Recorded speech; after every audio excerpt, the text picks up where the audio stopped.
Ay, sa pangalan po ng dakilang Panginoong Jesucristo, isang mapagpalang hapon po sa bawat isa sa atin.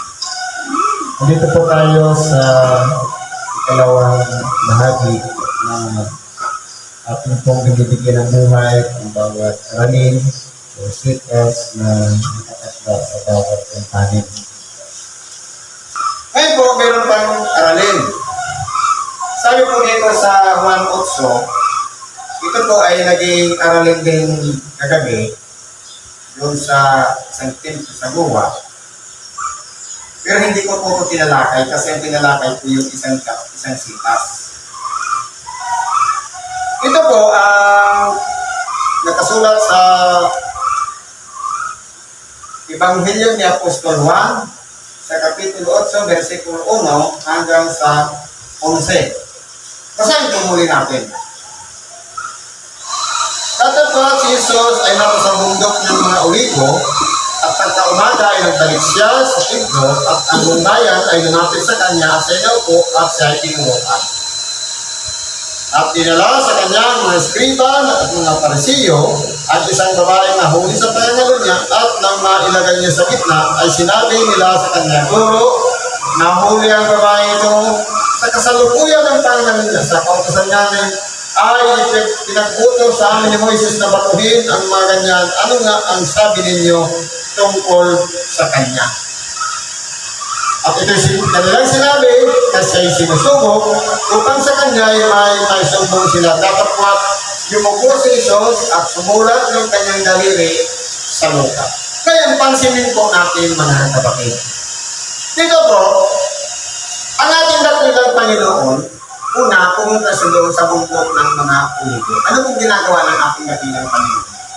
Walang iba po, sabi niya, walang kahiligan ang ulo ng anak ng tao. Sabi niya, may mga lungga ang mga surat. Pero po, ang ating dakilang Panginoon, walang puo o lugar na pwede niyang tirhan. Kaya nangyayari, palagi siyang pumapandik sa bundok. At doon, ibinibigay sa kanya ng kanyang ama ang lahat ng mga mangyayari at ang kanyang gagawin sa bawat araw ng ministeryo niya. Kaya po, ang ating dakilang Panginoon, doon siya nagtutuligin sa bundok para magnilay-nilay, para mag-ayuno, para tumalangin sa kanyang ama. Pero tayo po, mas komportable pa na tayo. Dahil kung si Kristo noon, inahambunan, nahahamugan, tayo po mayroong kwarto. Meron tayong matutulugan, may tama pa, may aircon pa. Kaya kung dito na po natin dito, yun po kasi yung naging habit ng ating dakilang Panginoon na kapag pagabi na at kita sa mundo, at kinaumagaan, bababa na ulit siya. Ngayon, sa pagbaba niya, bumalik siya sa templo. Ngayon, yung buong bayan lumapit sa kanya, naupo siya at nagturo. Ang sabi, habang siya ginagawa niya yung pagtuturo tungkol sa kaharian ng Diyos, andoon naman yung mga parisiyo at mga eskriba na may nahuli sila ng, sabi nga, kasalukuyan. Ibig sabihin, on the spot, nahuli nila yung babae na nangangalun niya. Hipit nila at iniharap sa ating dakilang Panginoon. Pero ang purpose, hindi naman para malaman kung kailangan bang hatulan yung o hindi, kundi para subukin si Kristo. Kung ano ang gagawin niya. Ngayon, ang ginawa ng ating dakilang Panginoon, habang nagsasalita sila, yumuko ang ating dakilang Panginoon at sumulat siya sa lupa ng kanyang daliri. Siyempre, maingay yung mga tao, yung crowd, dahil doon at meron silang pinagbabatayan na sinasabi na kapag nahuli sa panangalo niya, ayon sa kautosan ni Moises, ay kinakailangan batuhin ng bato hanggang sa mamatay. Ngayon, hindi po yung pinansin ng ating dakilang Panginoon. Kundi ang ginawa niya, yumuko siya at sumulat sa lupa. Kumbaga, inignore niya lang. Ngayon, tatapwat ng sila'y na nagpapatuloy ng pagtatanong sa dahil po sa kakulitan ng mga eskriba at mga parisiyo, ay umunat siya at sa kanila ay sinabi, doon na nagsalita ang ating dakilan. Ano sabi niya? Ang walang kasalanan sa inyo, ang siyang unang bumato sa kanya. Ngayon, dito po, itinuro ng ating dakilang Panginoon na para maging pagbubukas ng isipan ng mga eskriba at mga parisiyo. Sa katagang, ang sino mang walang kasalanan, ang siyang unang bumato. Ibig sabihin, binibigyan ng choice ng ating dakilang Panginoon, yung mga eskribas o parisiyo, para kilalanin nila ang kanilang sarili kung sila pa ay qualified doon sa gagawa ng hatol upang batuhin ang babae sa pamamagitan ng bato. Ano ang qualification? Para lang magpukul doon sa babae, para pwede siyang batuhin.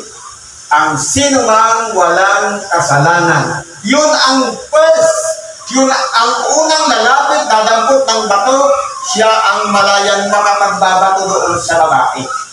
Pero po, sa bagay na ito, dahil, kumbaga, sinabi na ng ating dakilang Panginoon, tinanggap na ng mga taingan ng eskribas at mga parisiyo. Nung napakinggan nila yun, nagdilay-nilay sila. At ngayon, dahil sa senaryo yun, ang ating dakilang yumuko ulit. Sa pagyuko niya, na sumulat muli ng kanyang daliri sa lupa, at sila, nang ito'y kanilang marinig, nung tinanggap ng kanilang mga tainga, ay nagsialis na isa-isa. Ibig sabihin, na pag nilay-nilay nila, na sila man, bagamat nahuli mismo nila, on the spot, unang kasalukuyan yung babae sa pamamagitan ng kasalanang pangangalunya, na para magambit-bit na nila agad sa ating dakilang Panginoon na ang pinalalagay nila sa kanilang sarili na matutuwid sila. Pero dahil sa pamantayan na ginawa o sinabi ng ating dakilang Panginoon na pag-isip-isip nila sa kanilang sarili, hindi pala sila karapat-dapat na bumato. Ano nangyari? Nag-react sila sa pamamagitan ng isa-isang nagsialis. Dahil hindi po sila karapat-dapat bumatol sa isang taong nahuli na mayroong kaso, pero sa panahon po ngayon, applicable ba yun? Totoo, applicable po. Bakit? Dahil kapag tayo po ay nakahuli ng isang magnanakaw, hindi ba binabarangay agad natin? Totoo, hindi na natin pinapatay. Pero hinuhusgahan agad natin. Ipinababarangay natin, ipinapupulis natin. Nangyayari pa rin po yan sa panahon natin ngayon. Ngayon, kung ginagawa natin yan, matutulad tayo sa mga eskribas at mga parisiyo ng mga mapanghusga. Pero kung tayo po ay bukas ng pag-iisip at lingkod na ng Diyos at tinuruan na tayo ng kabutihang asal, kapakumbabaan at pagsunod sa kalooban ng Diyos, matututunan na natin magpatawad kahit mahuli pa natin yan. On the spot, dahil po sa pag-ibig, mas higit mo pa siyang bibigyan dahil kaya niya ginagawa ang pagnakaw dahil may kapangangailangan din siya. Ilalong-lalo na yung nangangalo niya. Marahil siguro baka yung babae, meron siyang pamilya na wala siyang inaasahang asawa, kaya niya nagawa ang mga niya. Kaya kung titignan po natin dito, para sa babae, wala siyang kasalanan dahil itinataguyod niya ang pamilya niya. Pero dahil nga, ang mga eskribas at mga parisiyo na mga mapanghusga, na napang-alipusta, ang tingin nila sa kanilang sarili, matutuwid na. At yung babae na gumawa lamang ng kabutihan sa kanyang pamilya, kaya niya nagawa ang pangangalo niya, hinuhukuman na nila agad.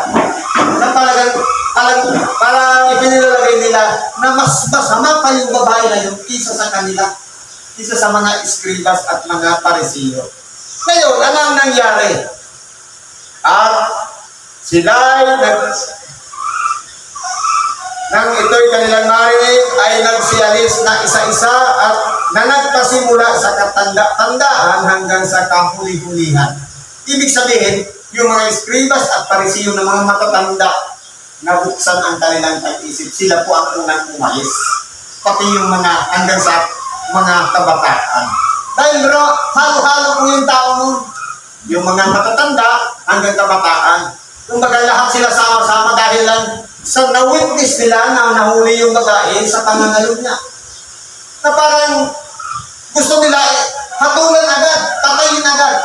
Pero po ang ating dakilang Panginoon, sabi dito ng ating dakil. At umunat si Jesus at sa kanila sinabi, babae, saan sila nangaroroon? Ngayon, dahil habang nakayupo ang ating dakilang Panginoon, isa-isa nang nagsialis yung mga eskribas at parisiyo. Yung pag-unat niya, ang nakikita na lang si Jesus at yung babaeng nahuli sa panangaling niya. Ngayon, kung titingnan muna po natin sa senaryo, sino po ba doon ang walang kasalanan? Yung babaeng nahuli sa panangaling niya, siya yung may kasalanan. Ang natira lang, si Kristo. Siya ang walang kasalanan. Kaya kung pag-aaralan natin, ang kwento, ang sino ngang walang kasalanan ang unang bumato. Pero nung ang natira na lang si Kristo at yung babaeng nahuli sa pananalo niya, sabi ni Kristo, wala ba kang humatol sa'yo? Ito, wala po. Hindi na nila ipinagpatuloy yung pagbato sa babae. Sabi ng ating dakilman, at sinabi ng babae, wala sino man, Panginoon, at sinabi ng Jesus, ako man ay hindi rin hahapon sa iyo. Umayo ka, iyong lakad, mula ngayon, huwag ka nang magkasala. Sa totoo lang po, mga kapatid, ano po ba ang ibig sabihin ng paghatol? Ang paghatol sa ibang termino ay ang pagtusga. Paano po natin yon mauunawaan kung tayo po ba ay nanghuhusga na o hindi pa? Paano natin malalaman na humahatol na tayo sa ating kapwa? Pagdating po sa ating dakilang Panginoon, ang lahat ng bagay ay pwedeng mabago. Yung nahuling babae, sa pangangalan niya, binigyan niya pa ng chance na huwag nang magkasalang muli. Ibig sabihin, tinuturuan niya na baguhin na ang kanyang buhay. Yun po yung pamantayan ng Diyos. Sabi nga, yung mga tao ng mga masasama, mas lalo pang binibigyan ng mahabang buhay. Para masumpungan nila sa kanyang sarili, na makilala nila na mali pala ang kanilang mga ginagawa. Pamantayan po yun ng Diyos. Sabi nga dito, sa Ecclesiastes, basahin natin. Ayon sa Ecclesiastes 7,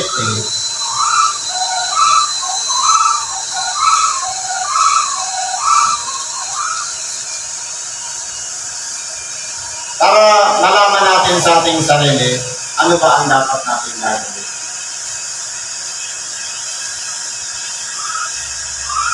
Sa 15, lahat ng ito ay makita po sa mga kaarawan ng ating walang paguluhan. May matuwid, may namamatay sa kanilang katwiran, at may masama na humahaba ang buhay sa kanyang masamang gawa. Ito po, bakit pinahahaba ang buhay? Dahil ini-extend pa ng Diyos kasi ang pinaka-focus doon, makilala niya sa kanyang sarili na siya'y nagkakasala at magbalik loob sa Diyos. Kaya mas mahaba ang chance sa masasama. Ibig bang sabihin, magpakasama na lang tayo para humaba din ang ating buhay? Hindi po. Sabi nga, huwag na huwag mangyari. Sabi na dito sa Ecclesiastes, Huwag kang lubhang magpakamatuwid. Huwag ka namang lubhang magpakapantas. Bakit mo sisirain ang iyong sarili? Totoo. Hindi naman sobrang perfect ang buhay natin. Hindi naman sobrang sama. Dapat, in the midst lang, sa gitna lang. Kasi sisirain lang natin ang ating sarili kung hindi naman pala natin kaya. Sabi nito, huwag kang magpakasamang lubha, ni magpakamangmangmang. Hindi naman tayo yung sobrang sama o yung mangmang na walang kaalam-alam na. Bakit ka mamamatay bago dumating ang iyong kapanahunan? Kasi baka mamaya niya, sa sobrang pagiging isang masama, itong na-timingan ka na hindi lang pala para ang purpose ibilang mo ka kung naparil ka pa ng pulis. Kaya, kumbaga, nasa gitna lang tayo. Mabuti na ikaw ay manghawak dito o doon, man ay huwag mong iurong ang iyong kamay sapagkat siyang natatakot sa Diyos ay lalayo sa lahat ng yaon. Kaya po, kung tayo po ay umiiral sa atin ang pagkatakot sa Diyos, matututunan po natin ang sumunod. Dahil alam natin na kapag hindi natin sinunod ang kalooban ng Diyos, alam natin may kahihinatnan tayo. May parusang nakaabang sa atin. Totoo, lahat tayo magtatanong ng buhay na walang iba. Pero kung yung nag-iisa naman nating kaluluwa, sinayang natin yung oportunidad na baguhin ang ating sarili. Pagtatapos, sa huli, nandun din naman pala pupunta sa nagat-nagatan ako, magiging useless po ang ating mga ginagawa. Kaya po, pagsikapan natin, yung chance na ibinigay doon sa babaeng na huli sa pananalo niya, na lumatag ka na, huwag ka nang magkasalang muli. Huwag na natin balikan yung dahilan na nalaglag tayo, nahulog tayo, bumagsak tayo, o nalugmok, na doon tayo, na pinulot ng Diyos upang baguhin at bigyan ng chance o pagkakataong baguhin ang ating sarili. Magpatuloy na po tayo. Ito na yung daan. Ang salita ng Diyos ang nagbukas sa ating kaisipan, magpatuloy na tayo. Sundin na natin yung ngayon, hindi na yung nakaraan. Dahil hindi po na po natin maibabalik. Kwento na lang ng ating buhay yung mga pangyayari sa likod natin. Ang gawin natin yung ngayon, ano yung nasa harap natin ngayon?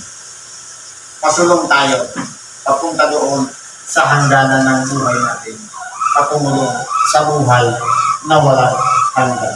Kaya po ang chance na binibigay ng Diyos, pag-asa para ayusin pa ang ating buhay.